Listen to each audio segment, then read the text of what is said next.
Howdy y'all, so just a quick introduction. I had the opportunity to interview Adam Jackson, the lead live class designer for Diablo 4 while I was at BlizzCon, and sadly I've just been too busy and I never had a time to actually upload the interview to the YouTube channel, so I just wanted to get that out there because we got a lot of great information. I tried to dig into him for some additional details about the Abattoir of Zir, and he did a great job of dodging all of my questions, but ultimately ended up answering a huge amount. It's a phenomenal interview. Adam Jackson is just the best. He's one of the smartest people working on the team. I love chatting with him, but I wanted to give this quick little heads up because the gameplay that you're going to see is exceptionally bad. Sadly, I didn't have a lot of time to respec before I headed out to BlizzCon, and I completely borked my skill tree. I'm playing an Infinimus build, and I never took Blighted Corpse Explosion. Turns out that skill is wicked important to make your build work, so after the first couple tier 70 dungeons, where I was just kind of doing absolutely no damage at all, I swapped over to doing overworld content. I just want to give that heads up,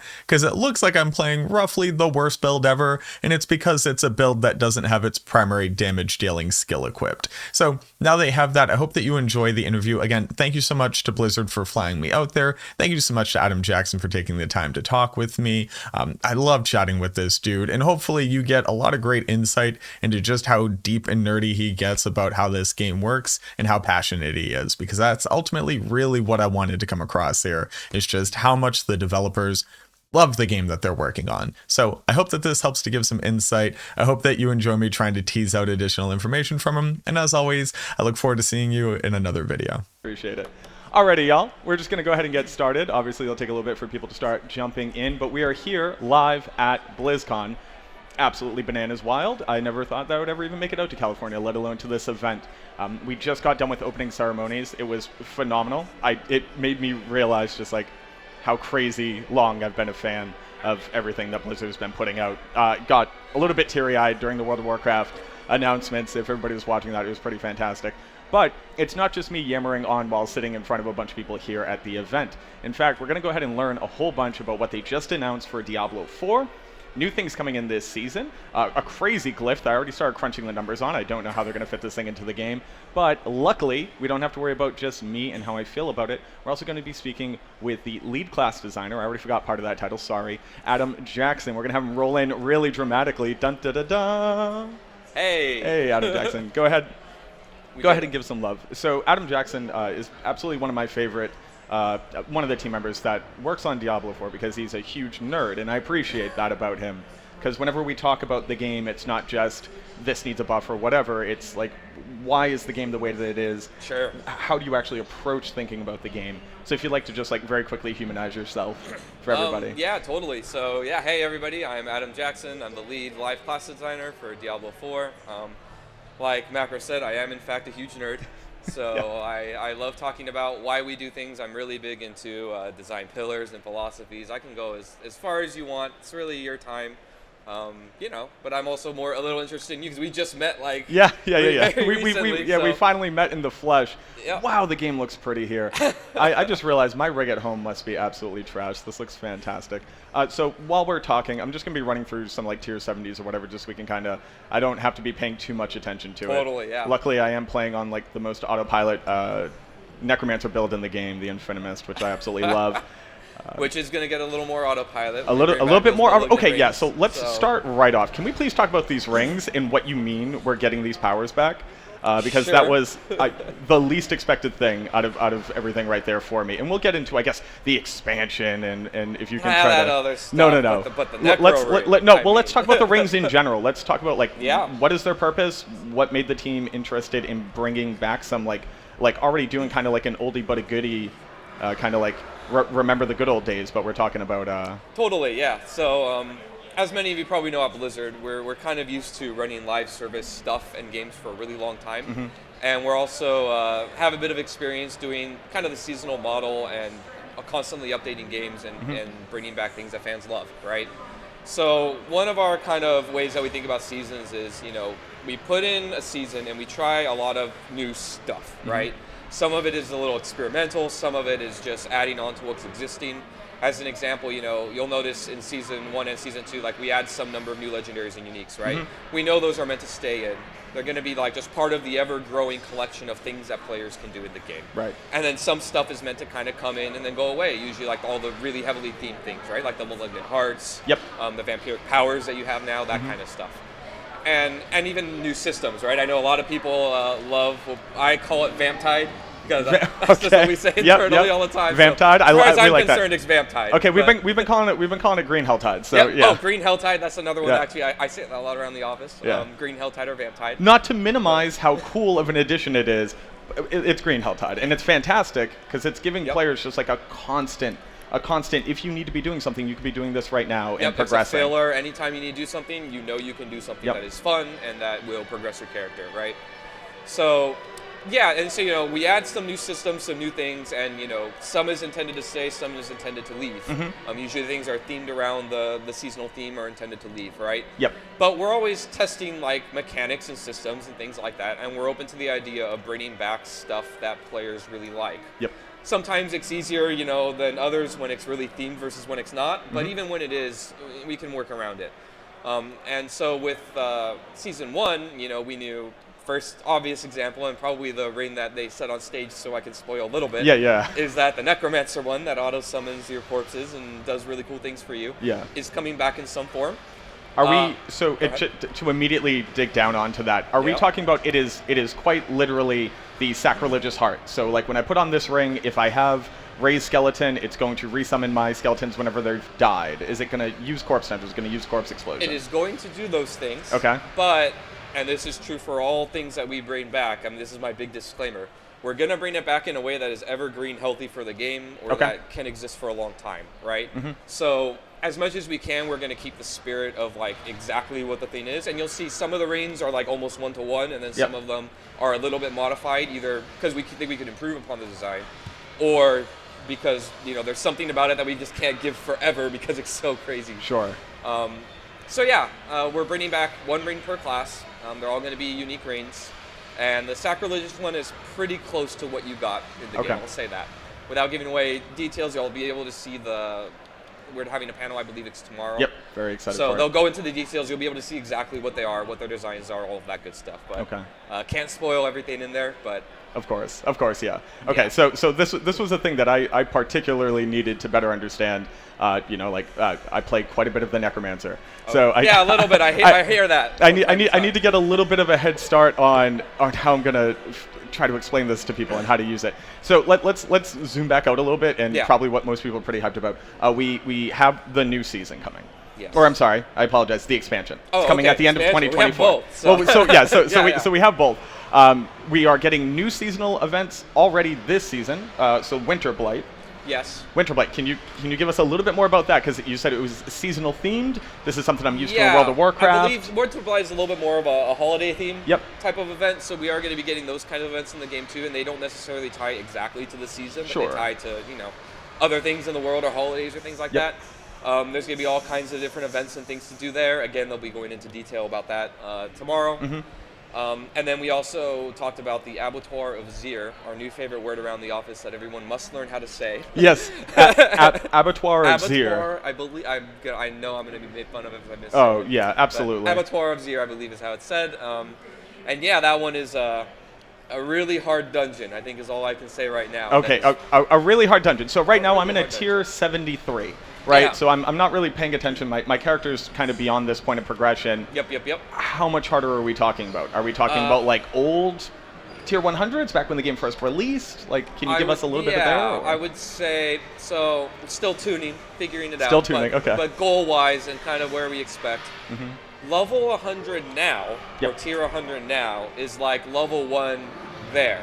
Is like level 1. Okay, so how many tiers are we talking There's here? going to be a few tiers. I don't remember. A few tiers. Okay. Yeah, a few tiers. Sorry. Number of tiers. Look, hey, so chat, it is my job to try to wring all of it out of him, and he's going to do his best to guard against that. So this is really the eternal conflict. This right here, I'd choose Anarius though. I think that his aesthetic is just pretty sick. Yeah. So. But you'll get a number tomorrow. Okay. And there is a number, and it's a pretty big number. And okay. the number 1, we'll say, is equal to number 100 of your Nightmare Dungeons now. Okay, so it so starts that's- pretty hard and that's- then gets a lot harder. Like Well, one of ridiculously hard. the things that's good about that, because right now, basically, I'm talking a little bit to the tryhards here. Sorry, casuals, but like, if you have a competent build, you should expect to be able to start farming tier 100s on that build. That's kind of like the litmus test that we have at the end game of progression right now. In the current Season 2, yes, that is an intentional goal for Right. us, and we kind of balance things around that goal.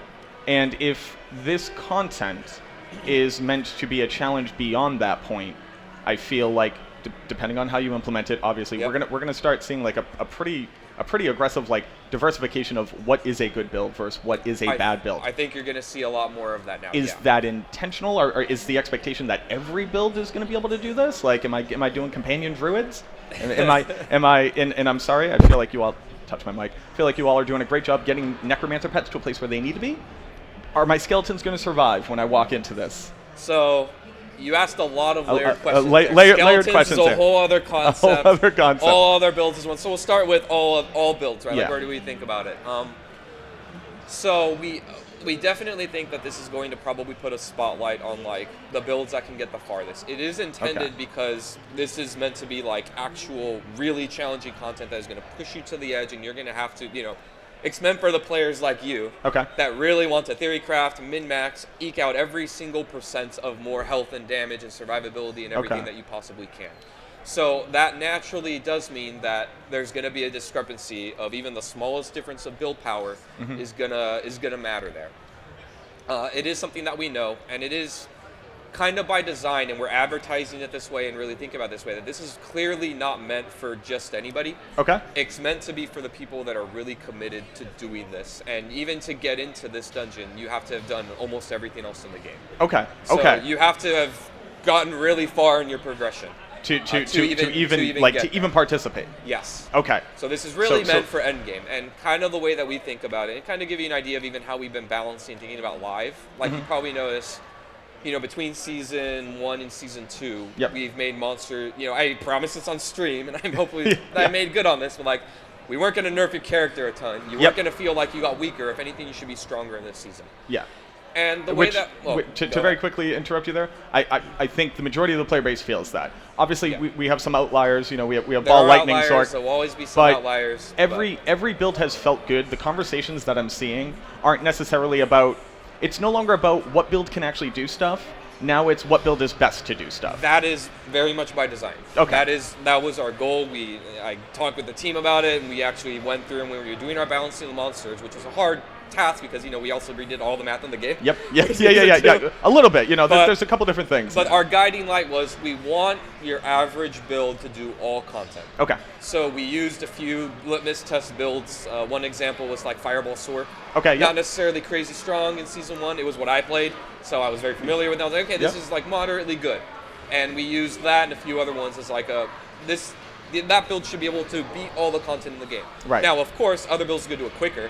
Yep. And, Diablo is an efficiency game, so that's always going to matter, and people are going to want, the ball lightnings and the Hoda builds or whatever is really strong, the flavor of the week. But I think we really think about that your average person at home who's not super min-maxing should be able to see and experience and challenge themselves against the content. Okay. And at the end of the day, that naturally does mean that we kind of sacrifice the crazy builds are going to make it look really easy. Right. And that is a sacrifice that for now we're willing to make with the game as it exists that is. Yep. Knowing that we're going to create stuff like the Abattoir of Zir that's going to push even those. Yeah, that's going to ask the question, like, are they actually crazy or are they crazy in the current game? Right? Like, that's actually kind of like an interesting thing. Because depending on whatever this like new experience looks like, maybe you can't survive on ball lightning. Like, you know what I mean? Like, maybe you're literally too this is meant to be crazy squishy. for the crazy. Okay. All right. Think of it that way. So I appreciate it. So in the idea, correct me if I'm wrong or if I misunderstood it, this is coming in this season. In season 2, is this considered seasonal content or is this endgame content now? This is considered seasonal content for season 2. Okay. That is going to be endgame. Now, of course, like I said before, a lot of times the seasons we're putting stuff out and seeing what sticks. Right. If you didn't know, like before, we had this concept. I used to work on Heroes of the Storm, and we had the same thing where we would have seasons. It's periods of time where you would have a league where you would be participating and going to rank up, and then we would reset it. Okay. And we did the same idea where we would try these really kind of farther out there, crazy designs and things in the game, and then we would see what players loved. If they really, really liked something, we would take what they liked and then get rid of the rest. If they really hated it, we would just throw it in the trash, try again.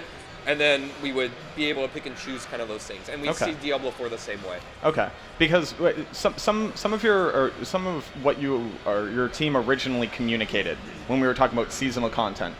Was a little bit heavy-handed in this concept of like, do not expect this to stay in the game because we want it to be able to like be added into the game, break it. Like you're going to be crazy during seasons, but you can rely on like the safety or like the confidence that it's not just going to now be in the game. Like the game isn't going to have this like wild infinite scaling of jumping the shark continuously. Totally, and that is kind of our balance of those two things. That's why I gave you a lot of disclaimers, and I will continue to give it to every person I talk to this weekend of, we want to bring back the cool stuff, but it may not be exactly what you had. We're going to bring it back in an evergreen way so that it doesn't break it. Walking that line can be kind of hard, though, because, some things, the fun of it was the fact that it was insane. Right. And not necessarily the design. So where do we walk that line and what do we choose? And that's kind of how we think about it. Now, can we... I took a picture of the glyph. So there's a new glyph. It's red. It's scary looking. Yes. And sorry to get hyper-specific on this. Rank 1, it increases its radius at rank... Okay, so like we're talking about this. Let me bring up an example, right? This today is what your glyph looks like. It starts off at a 3 radius, it bumps out to a 4 radius, it gives you some additive bonuses and typically a multiplier if you meet the requirements, and then you choose these glyphs that kind of fit into your character and they make sense. Yep. What this glyph said, you'll notice that I have a big damage to crowd control. That's additive, that's going into the additive bucket. The glyph said at rank 1, 2% multiplicative damage increase per priority stat. Within its range. So if I go to Flesh Eater, that's a 75 intelligence board, that's 15 nodes. That's a 30% multiplier at rank 1, just to throw some numbers at you. And then on top of that, meeting its requirements was going to give me a rare node modifier. So we have like magic node bonuses here, and then we have rare node bonuses. It said that it increased its power every 10 ranks, and the radius would increase at 50 ranks. What do you mean 50 ranks? Do the glyphs look like this at all, or are we talking about a completely different thing? What I'll say, you'll find out a lot more tomorrow. I'm trying so hard. I'm doing the math on Twitter strong. right now. Very strong. It is very, very strong. You will level it up in the Abattoir of Zir. Okay. And specifically in the Abattoir of Zir. Okay. You will level it up. So this is like this like new endgame hyper content has an endgame tool. Yes. For power. The tool is meant to help you in that way to get through this, and I don't want to go into numbers, so they'll be going to it tomorrow, but it's really, really strong. Really, really strong. And you're really going to want to. But again, you have to have kind of beaten the game, so with air quotes. You have to have done everything to get there. So it's kind of like, you can think of it as almost like a victory lap. You get to the end, you've done all the hard stuff, now you get this thing to kind of feel really, really strong and broken. You've now said like beaten the game multiple times. What does that mean to you? Beating the game to me means that you've kind of gotten to 100. You've done pretty much all of your seasonal journey. Okay. You've probably tackled Uber Duriel and or Uber Lilith. Okay. You maybe have done Nightmare Dungeon 100.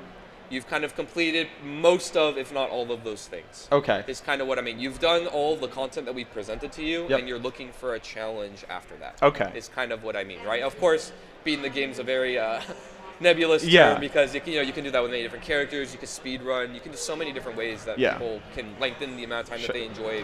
Shoutouts to Gymnasium, one of my boys. He's been like constantly speedrunning this game like since it has released, because that's kind of where we come from in the Diablo community and the DT community. I love speedrunning communities. Yeah. And he's been going nuts on it. That's where we get all of our good leveling strats. So if you, I'll give a shout out to my boy Gymnasium. Actually, I think you all will be able to see him here today. Maybe I think he might have a spotlight at some point. Yeah. Probably. Okay, so I can't get any more specific out of you about the glyphs.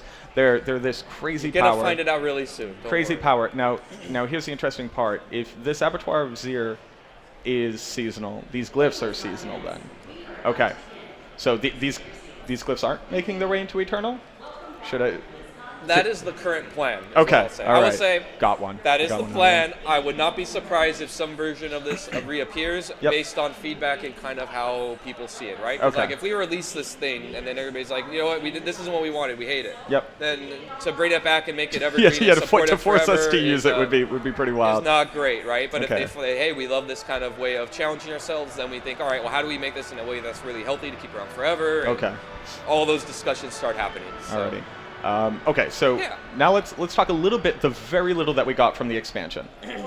Very little bit. And I'll try Very to, little, but I'll- I can I'll- give you the very little. I'll try to recap what we saw, and I'll give you my pure speculation. How about that? Sure. And I you love just, speculation, you, and I will just nod. you and just smile. blink a lot. You blink if I'm really getting there. So what it looks like the story, it looks like we are following Nerel, who has gone across the ocean, and Lorath basically said, like, hey, we got to let her go on her journey. I think everybody was kind of expecting the fact that obviously she's going to be corrupted by Mephisto, and we hear Mephisto, I believe, in the trailer, discussing the fact that basically, like, you let a kid walk away with me. Yep. And we are heading to the area whose name I cannot pronounce properly. When I first saw it, I thought we were going to Zakharum, but it looks very, very similar to that. Oh my God, Nineball is here as well. Huge lore nerd, and Riker's a huge lore nerd. I know they're screaming, like they're like, well, of course it's pronounced this way. Yeah. But I can give you the names if you want. That's the okay. name, yeah, But give me the name so we can tell that. To outsiders, it's Torjan, which is the name that Torjan. most people will probably know. Okay. And the people of that place call it Nahantu, I believe is Nahatu, the name. yes, And okay. I also butcher it a lot, and I hope to God I said it correctly. Perfect. I'm pretty sure it's Nahantu. Nahatu. Okay, perfect. So yeah. Okay, so there's something. We're seeing the next part of Mephisto's corruption of Nerel. Yes, we're going to continue that journey that Nerel took the stone, went somewhere far away, kind of ditched us as the hero Yep. in Lorath and left us behind, and we don't know what happened, and we're going to go find out what happened. Okay. So what we got outside of that, or inside of that, a new class. yes. And very exciting to me, a class we have not seen in the Diablo I franchise can as a playable confirm class. that. You have not seen this class before. I can say Ever in the game, or as a playable class? Ever in the game, I'll say. Maybe as a playable class, but never in the game, interesting. definitely. I'll Very, be a little very interesting. mysterious. We'll be mysterious. I like the mystery. Be a little mysterious. You haven't seen this before in Diablo for sure. Okay. I'll say that. Okay, so that's perfect. Let me give you a quick little anecdote. When the game came out, everybody was up in arms that the Paladin isn't part of the game. Yep. Now, I don't need to roast myself too hard. I'm not a big fan of the Paladin. I'm not typically a big fan of the holy classes in the game. In Diablo 3, I played Monk. I really liked Monk. I've obviously played Paladin a million times in D2. Yep. But when people were asking me, what do you personally want to see as a new class? The first thing I said was, I would want to see something completely different. We have a Horadrim Artificer. I want to see an explosive expert. I want to see people... Something really crazy. People who would make sense in the world, based off the technology that we see in the world, based off of kind of like the standard of living, kind of the rough time frame that you can kind of compare this against real world. And I would love to see something different. I know I'm not going to get anything out of you at all, if you... Who made the decision of what the class is? Can I know that? Who made the decision? Like, Can I say? can you say that? Did you? The thing is, I will say I think I can because it's not really a clean answer, but Sure. there are many people involved in making the decision. I was part of it, Okay. but definitely it was not just me. Okay. I would say it was a lot of we have to get approval from a lot of people on the team, and then also kind of what the team is excited and jazzed about. We run a lot of things by a lot of people to come to that. It's not a choice that any one person gets to make. Okay. I'll say that. All right. So But okay. I will say I was heavily involved I and know. also heavily involved in the design. I But that is as would much have as I would have will say. imagined. I would have imagined. It'd be kind of weird if you didn't quite make that Yeah. that call. So, if we aren't talking about this class, what are some potentials in the future? Like, what are stories that you can tell through characters that like haven't been told yet, Oh, geez, and so that you many. all are Yeah. are potentially excited about talking about? Sure. So that's a needly question because it's like, hey, what other classes are you going to Yeah. I understand. I'm trying so I'm hard. picking up what you put down. I but really am. But yeah, not to get you in trouble, but Sure, but I can talk about gosh, there's so many things that I think would be really cool that Sanctuary can explore because there's, as an example, obviously, it's not an exact paladin class that's coming out next, right? Because you haven't seen it before. But there's a lot of ways that we could do, for example, a holy class or something like that. That's not a paladin, and still could be something completely new. And not a monk. And not a monk. Maybe a whole other thing. There's ways that we can finagle things. There's also, one of the really nice advantages about Diablo 4 is that we really opened up the world in a way that we hadn't before. Our previous Diablo games gave you very, very small snippets and very enclosed, stories and experiences and groups. And now we've made it feel a lot more like an actual world. And that means that now you can very easily bring in new groups of people, new philosophies, new methods of power, new, whatever. And as long as I think it kind of fits thematically, we can get away with quite a bit. I will say, when thinking about even the class that we're going to bring to the table next year, we had a lot of crazy ideas. Of course, blue sky is a really fun time in all design where it's just like, hey, what's cool? Yeah, what's possible what's here? Awesome? And we'll wrap something around it later. But just try to turn off your brain of what exists right now and just what could be. And that's where we started with this and went down a very long and interesting path to get where we are. And it's something that's really cool. But I think there's there's very few, I think, limitations ultimately that we couldn't put a wrapper around somehow. There's a lot of cool stuff from other games, even Gothic type games that you could pull from, and even ones that aren't, that are very inspirational. I'm trying to see if he's letting anything slip, and whether or not we can get there. Not to be completely adversarial here, but I have a job to the community. Sure. So you kind of touched on a couple things right there. So you opened up the world and you brought in the ability to talk about more peoples. When I first went to Hawazar, I thought we were going to where the witch doctors are from.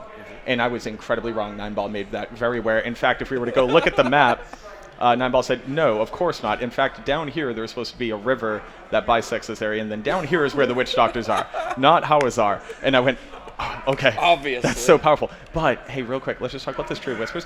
There's a big old snake that you have to traverse and kind of parkour. Is this supposed to be Trag OUL? Is this supposed to be Rathma's teachers? I can't talk about that. Okay, we can't talk about that. All right, we can't talk about that one. Too much detail. Okay. But the Tree of Whispers is pretty awesome, Tree of Whispers is phenomenal. And can we talk about the fact, I really loved the, hey, you're going to go underneath the Tree of Whispers to go fight Vershawn. Yeah. I love the addition of the new bosses in this season. I think have breathed a very interesting form of life into the game, because for me, a Diablo game is about the strategies of farming techniques. How do you farm these types of items to get to this point of progression, etc.? And Season 2 has basically injected farming techniques into the game. Absolutely. I can go do Nightmare Dungeons if I'm looking for, on average, high item power gear. I can go do the world boss always as a quick power boost, but on top of that, being able to get the materials that I need. Then I can go farm these bosses. This is great. How far do you want to take systems like this? Are we literally seeing the beginning of a system like this? Should we be expecting new endgame bosses often? Yeah. I guess what I could say is I can tell you how we view kind of how things have been panning out so far. How are you all receiving it? The thing is, you're saying what could be, and we're actually still asking ourselves these questions. How far do we want to push things? What is driving? Because one thing, I'll zoom out a little more, is that when we launched the game, and this is one of our kind of design principles, is that we need to be open to change and open to reacting to what the players are actually driving towards, right? We've learned a lot from launch, obviously, and Season 2 is kind of the culmination of a lot of that stuff, right? You've seen a ton of quality of life things, a lot of our systems got updated, these bosses came in. These bosses were an answer to a specific problem of, hey, you're kind of really pigeonholing me into just running Nightmare Dungeons forever. It's fun for a while, but not fun forever. Right. And also, you have this giant open world and all these other things, and you're not really using it as well as we feel you could. That's what we heard from the community. That is what my community has been talking about. I would love to be outside. I want to love this more, basically. I want to be touching the grass. But sadly, I can't go touch the grass. Touch grass. Who knew? Yeah. But and so these bosses were kind of an answer to that, and the systems around them, like you said, of you want different materials to do different things, and you have to go to different places to do it. And we kind of want you to do a little bit of the whole game a lot, right? And kind of always have something that you're striving towards. Right. I talk a lot about on the team about how Diablo is one, a game of efficiency, but also two, a game of goal setting. To Okay. me, the optimal Diablo experience is I have this thing that I really want. I know where I'm going to go get it, and Yep. now I want to connect those two pieces together, right? We do this in our class design with how builds are created and the fantasy of your character class is fulfilled. Yep. We do this with our systems in how you get power via gear or other methods and kind of progress your character in that fantasy. Yep. You know, Paragon boards, you see the legendary node, and that's kind of your goalpost, but then you have these glyphs, and then you try and make little goals in Yep. there. So we very much want you to have those. And now, how much is enough, and when do we go too far, and how much is too much interconnectedness versus having things be separate? These are all difficult questions Yep. that we answer over time, which is why I can't just say like, yes, we'll do more of it, which it's true, we will do Yeah, more, you but absolutely it's like, will, but there is a cap, right? Because Right. if you have too many systems, then your game gets too complicated and people just kind of check out because they get lost. yeah. Like, we went through this with, before we launched the game actually, we redesigned a lot of our skill tree many times. Mm-hmm. I think we even talked about it a little bit publicly, but we had to look at it a lot. Yep. And we were, struggling with that depth and complexity where, like, it has to be really easy to grok as a new player right when you get in. Yep. And we need to give you these North Stars and goals to chase and even know what your character can do. But we also need some meat to chew on for the people like you and I who really want to get into it and min-max and have something that's kind of has depth to it. Right. So, yeah, I think so far, though, as far as how we view Season 2, we like the bosses. We think they've been a big success. Mm-hmm. We like the target farming. We think they've been a big success. We think there's improvements we can make to the whole system. I think, if you tell me that, we really like Vamptide or Green Helltide, Yep. can Helltide be more like that? We've heard you. We Sure. know. And even other ways that we can make the systems better. And we're planning to do stuff all around it. Kind of like how Season 2 was a big improvement on the base game in Season 1. Yep. You can expect more of the same type of things from it. Okay, very interesting. Now let's I kind of made the joke a little bit earlier. Let's humanize you, but let's legitimately humanize you because Sure. when I was first introducing you, that wasn't all it spoke. I legitimately love talking with you as like how your brain thinks about this video game, not just like a product that you're making for gamers to play. Totally. But like literally this art, this thing that you're making. I love talking about it. What is your favorite class? People internally can't get me to shut up. So my favorite class. Hard question to answer. I have a favorite from a design point of view. I Yep. think I have a favorite from a playing point of view. But so in my heart, I'm a Necro player. Yep. D2 Necro. You I grew up on it. Killed so Echo of I Lilith get it. on Necro I did. pre-season. Working on Barb right now. Working on Barb right But- now. Yeah, I did Sorcerer Season 1, and now I'm doing Berserking Upheaval Bard for Season 2. Oh, yeah, Upheaval. No overpower. So No overpower. No overpower I like whatsoever it. in my build. Are you still triple shouts though? That's the question. I was until Lilith. Okay, until Lilith. Okay, well, Until hey, Lilith, I was not. hats off because I'm earning charge, if that makes it better. oh, I love But that. I love charge. When you all release the charge, you get your buddies. You have your like linebackers with you. Yes, I did that. What I ran through all the way up to Yep. now was that. The linebackers, they all explode each other. It's Yeah. really fun. That's the build that I want to play once I'm done with the Necromancer. I have 6 more builds on the Necromancer to test. I do need to talk to this build real quick because I'm looking at it going, why does my build kind of suck? When I found out that I was going to be live streaming here at BlizzCon, I had just completely respect into like bottom of the barrel what is the minimum that minions can do, and I literally didn't have gear set up. And then they're like, hey, you're going to be playing, at BlizzCon and your character, and I went, oh dear God, I need to go respec and re-gear. So I don't know what I've put together here, but it's a version of Infamous. Okay. Sure. So so there you go. Yeah, So so in your heart, In my you're heart, a I'm a Necromancer. Necro main. But What do you like designing the most? My favorite design probably, or the one I'm the most happy with, was the Druid. Okay. Got a little story for that one. Of I'd love to why. hear it. The story of the Druid was kind of a long one when we were doing it internally. So I joined the team a little while, maybe like year and a half, 2 years before we launched the game. Okay. And at the time, the classes were quite a bit different than what you see today, Sure. actually. And we went through a big process of kind of revamping them and revitalizing them and really putting together the bones and kind of what you see here. I would say back then we kind of had the base skills and a lot of the ideas of what we wanted, but the connective tissue wasn't really there yet. Yep. So like, the key passives, the way that everything synergizes together, that wasn't there, but your core concepts that you see kind of were. Okay.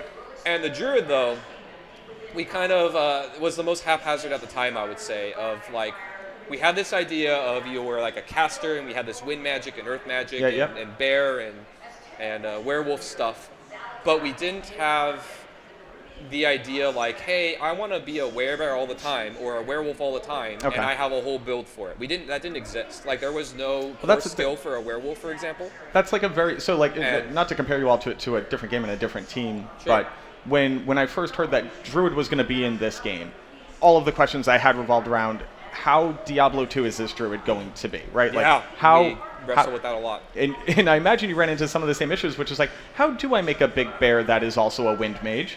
Yes. How do I make the avatar who's also a lycanthrope? Yeah, and so we had quite a few discussions, and we kind of had a come to Jesus moment in a meeting, and we're like, we can kind of go one of two ways. Right. Well, one of three ways, really. But we were like, okay, so do we want you to be kind of, you can do a little bit of everything, but you're not really good at anything, and you can kind of just go between werewolf, werebear, and caster, and like do a little bit of it all, and you just kind of put the skills on that you want? Right.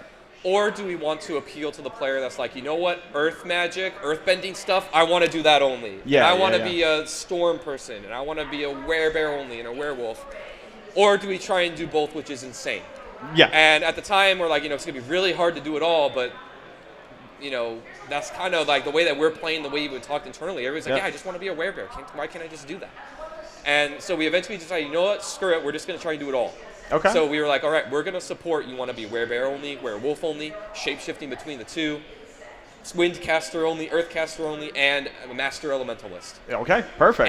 And on top of that, in the late game with uniques, everybody's favorite Tempest Roar, Yep, we're yep. going to let you be a storm casting werewolf and an earth casting werebear. Right. We don't have the vice versa of that yet, but you get my idea. We Right. wanted to just embrace like, you can do it all, you can do any one piece, and it was really hard to design all that in a way that made any sense Yeah. I can't. and support it all. Oh, And hey. I'm really proud of the way that it came across when we launched. I don't think I've heard people complain that any one piece just doesn't make sense or fit or isn't Right. fleshed out.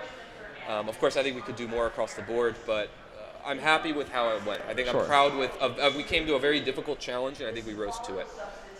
So yeah, When- that's my designery favorite class. I like that. I like that. So what has you said there was a lot of challenge there? Oh yeah. Is there any class where you look at it and somebody's like, this skill isn't doing this, and you look at it and you just go like, not again. Why don't these things like mesh up? Like I guess Oh, literally what boy. is the hardest to kind of go like all All right, these? I'll answer you with something, but it's not a skill, and you'll like this. Okay. Minions. Minions. Let's Minions. talk about Necromancer minions. Minions. Adam, let's talk Not about minions again. really quickly. Minions are really hard to make really well. We try hard, and I'm still not perfectly happy. I probably never will be, but I think we're getting better and better over time. Okay. So yeah, minions are a tough cookie to crack.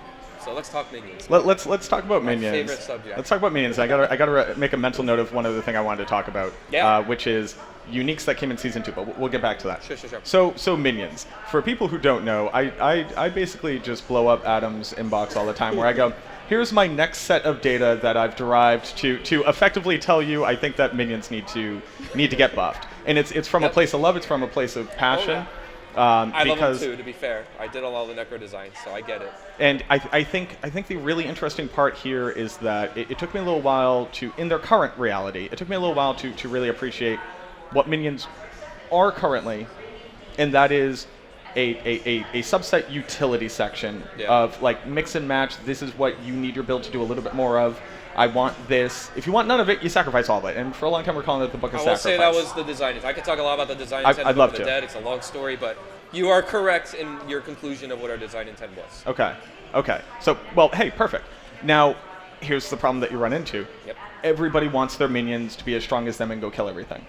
And the irony right now, in Diablo 4 as it is, a minion-based build, I think, is the highest APM actions per minute. I get that question a lot, but the highest APM build in the game, because you are constantly resetting your cooldowns through Decrepify, and all your minions' Thorns damage procs Decrepify, and all of a sudden, like Keeping you're your basically skeleton priest buff spamming. up, You're you're spamming using things. Yeah, you're corpses, using Ray Skeleton to heal them and to buff them, and then on top of that, just like regen essence if you're using that as a corpse consumption mechanism. So you're maintaining your buffs there. You are spamming skills all the time. It is like the least casual friendly build, but everybody who like just wants to love like kind of loosely and casually playing the watch game them go and wants to watch blow them just things. go annihilate.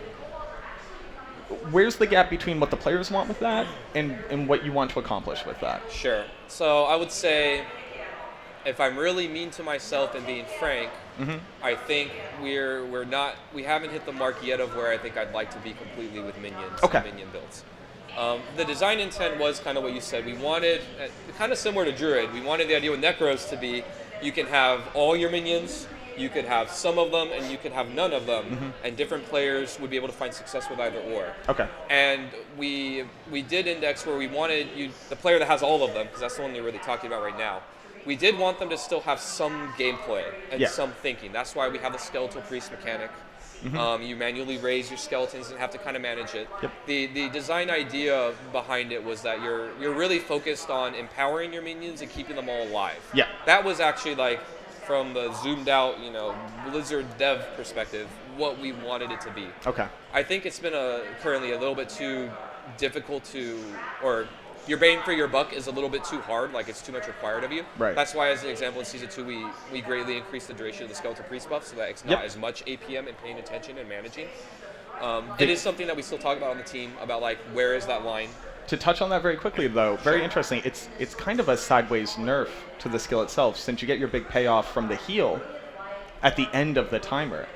Like, and I know that you increase the healing during it. So it wasn't meant to be a nerf. Yep. But this is why minions are hard. You asked me what was hard, and yes, when I didn't want to talk about it, and then I started nitpicking you. Yeah, absolutely. You are correct. They are all hard. There's a lot of things that make them hard, right? You've got, how do you manage their survivability? How do you manage their AI?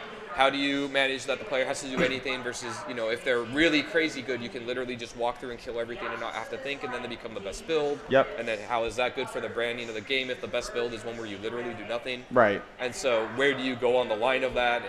And there's a lot there. Yep. But to give a little history, at one point I kind of led this crusade in Diablo 2 to prove that the skeletons in Diablo 2 do nothing, and that people should stop worrying about buffing them because they don't do damage. And I created like a full simulation of every source of damage that the Necromancer has available to it, and used time tests. I broke it down. I'll send you the data sheet. I promise. You'll go, okay, wow, yeah, I get why this guy plays the Necro.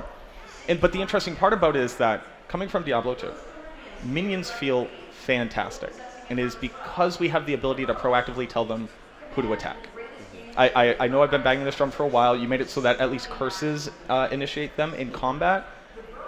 What are the chances, if I keep harassing you, that eventually we get some kind of, they'll at least... More promises. I'm so scared of promises. I'll tell you this. How do you feel about that concept? I'll tell you this, yeah. I'm not completely against the concept. I think there's probably room for it. It's about doing it right. There is a line that makes me nervous, I guess. Okay. About like, if you go completely into telling them who to attack, now we have increased your APM requirement and your skill requirement yet again to play a minion build. So doing it in the right way, where they do what you want more often, and maybe you can direct them, but not completely, where you're telling them. I'm not playing StarCraft 2. I don't want you to play StarCraft 2 when you're playing Necro, but I do want you to be more happy than I think you are right now. Right. With how often they go and do something kind of silly and dumb, and you have no recourse. Right. I'll say that. That's why, like, before we launched, we were hoping the answer would be you can direct your golem and be fairly active with that. Right. Tell them, go here, do this. Yep. And we thought between that and the skeletal priest, that is a good amount of balance between APM and directing and freedom and lack of APM. But as we get the feedback, I think it's more and more people are preferring to have a little bit more control. So I don't think it's outside of the realm of possibility. It's about how do we do it right. Okay. And let me just tell you real quick, because it's very easy for us to be armchair developers, right? Us as the players, I'm not trying to neg all the players here, but like the concept of like, well, of course we know exactly what the game is supposed to look like.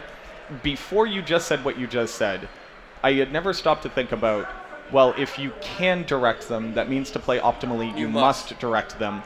And how are we actually pushing that further away from the person who just wants to stand here and watch their minions run amok, right? Which is what you literally just told me you wanted to do. You just told me I want my minions to go run amok, but I also want to now be required to micromanage them. Right. Which is the you paint me into a corner. This is why minions are hard. Well, I think we do need to answer both people. It's my frank answer. I think we need to do better by both people. Yep. Okay. So thank you for that insight. That's that's pretty fantastic. And I will say, even to zoom out, that struggle you just talked about is like the whole game. Yeah. I can becomes I must. Right. And a lot of times we get, I don't want to say scared, but skittish maybe, about what we put into the I can category, because then it becomes the I must category very quickly. Because Diablo 4, like I said, it's a game of optimization. Yep. And fortunately or unfortunately, depending on how you look at it, players will optimize. They will do what we tell them if it is the best thing to do. I can make you go do any activity and you're going to hate me. Yep. I want to make you go do it and you be happy, and that is the only thing that is hard, but it's really hard. So interestingly enough, from the side of like guide writing, right? Yeah. With Maxwell, we take a lot of time to try to simultaneously communicate to people, this is what you can do. If you just want what should I do? Here you go. Here's where it is. Yep. And it's the moment that we try to do both of those things simultaneously. Like, here's the best version of it, but you can also do this stuff. It's the moment really hard for people. It's the moment that confusion comes into play. You lose people. They're just like, I just want to know what to do, right? And that's even like I just told you, made a conscious choice to make season 2 on the side of everyone can do everything, and it was for this exact problem. Yep. Because if I'll use Uber Lilith as the example, right, where we tuned her that your average build should be able to beat her if it's optimized. Now everyone can do it, they feel better about it, and now more people are experimenting with things, whereas before it was I must do only Bone Spear, or only the thing that could do it, because everything else actually couldn't. And then we have really told you I must, not I can. Right. Yep. But there's a downside to the other way now, which is now you've got one shots and it can look silly, and there's a branding issue about like what is your end game, where does it get hard, and people are now asking, I really want hard stuff. Yep. I get all this gear and then there's nothing hard to go against. So it's like there's always a pro and con to everything. Absolutely. And we always have to try and serve both, because I think both are valid.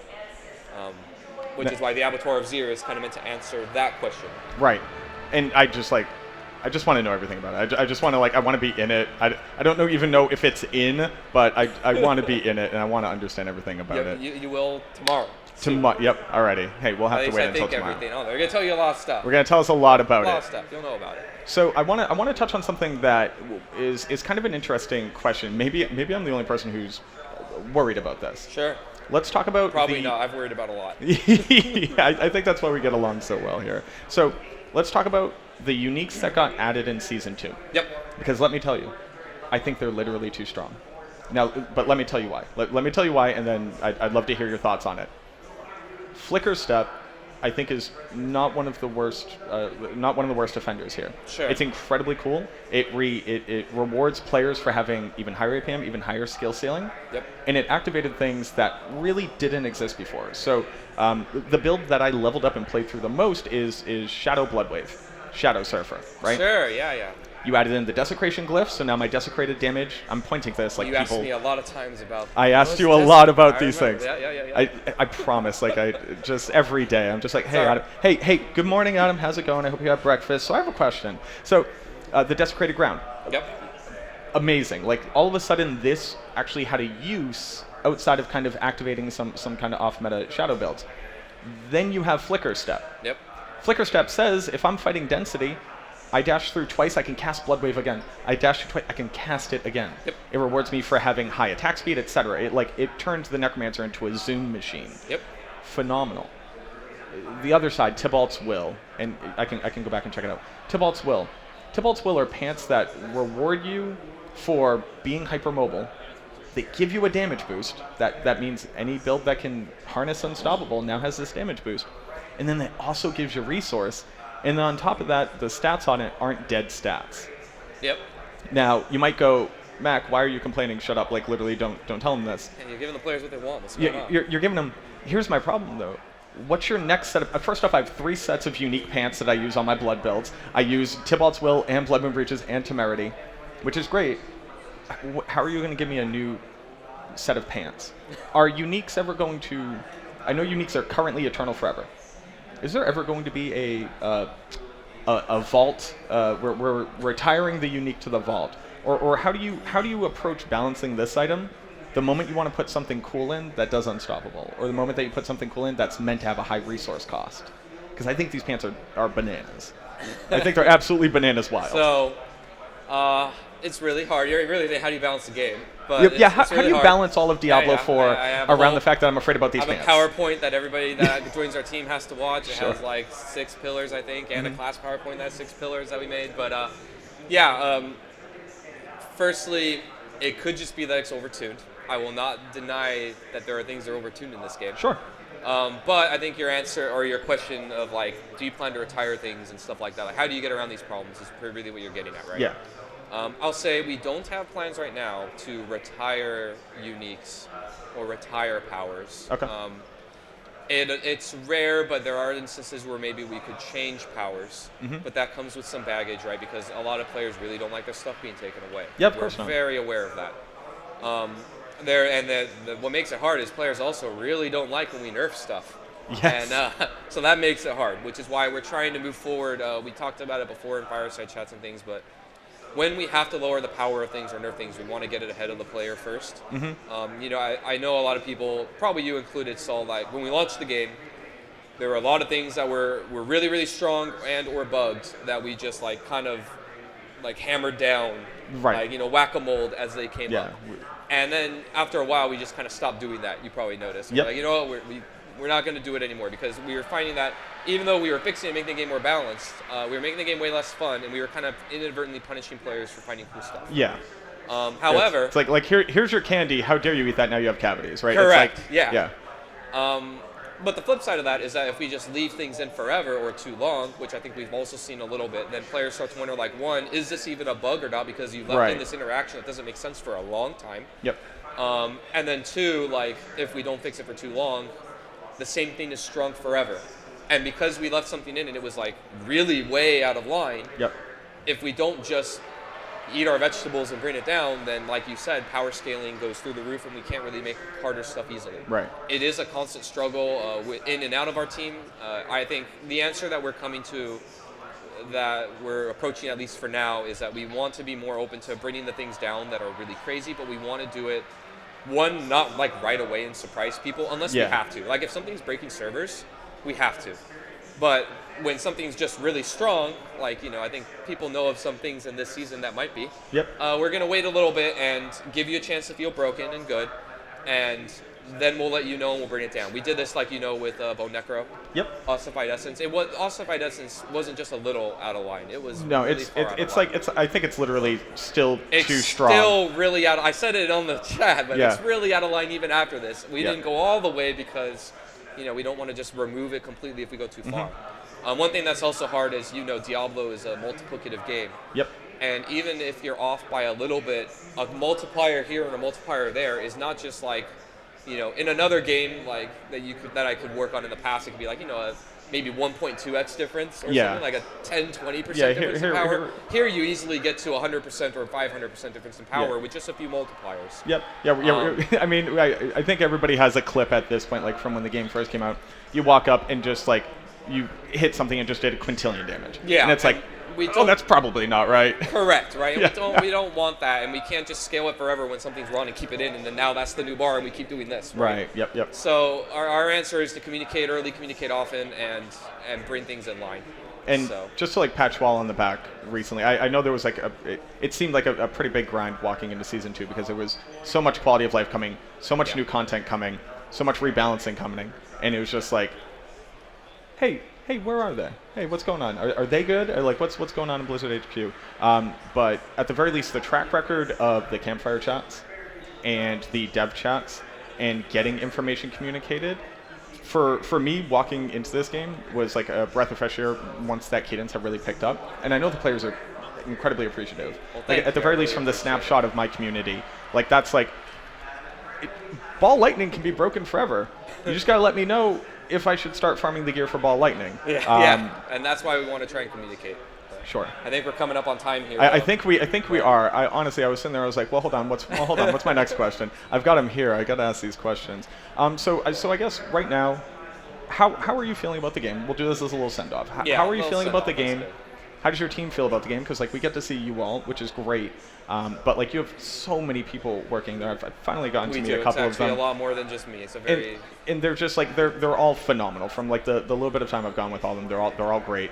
How is everybody feeling about the game right now? And like as earnest as you can get, right? Yeah, we're really happy with season 2. We're feeling really good. We made a lot of scary bets in season 2, right? You can't just overhaul the math and the end game progression and all that. These are like what make an ARPG, an ARPG. Yep. It's So to it's redo it all effectively a once different is- game, right? Yeah, it's really scary, and you know we had to juggle a lot of balls and land them perfectly, and I feel like we did the majority of them. Right? There's a few little outliers here or there that we can absolutely fix, and we will, but. We're really jazzed. We're really excited. We have more cool things coming. I think I'm particularly happy about just having more community communication.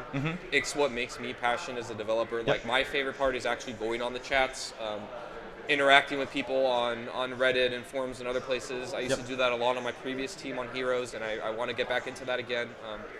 And even BlizzCon, it's so energizing to be here. My favorite part is actually like doing the signing table and doing stuff like this, where I can just talk about the game with people, rather than like reading it from the office all the time. And there's just something very energizing about that. So I think we're really happy with what we've done.